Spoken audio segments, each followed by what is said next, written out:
ଚାଲୁନାହାନ୍ତି ଆଜି ଟିକେ ଟମିର ହରକତ ଦେଖିବା। ଏଇଠି ମୁଁ ଯାଇଥିଲି ବାହାରକୁ ଆଉ ଟମି ଥିଲା ଛାତ ଉପରେ। ମୋତେ ଦେଖିକି ପଳେଇ ଆସିଲା। ତାପରେ ମୁଁ ତାକୁ ଦଉଛି କି ଚେୟାର ନେ ଶୋ ସମ୍ମାନର ସହିତ।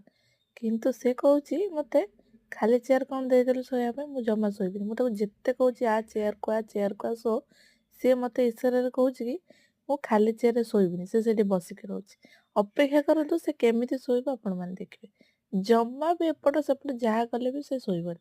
କାରଣ ତା ଉପରେ କିଛି ନା କିଛି ପକେଇଲା ପରେ ସେ ଶୋଇବ। ତାର ଏଇଟା ଗୋଟେ ଅଭ୍ୟାସ।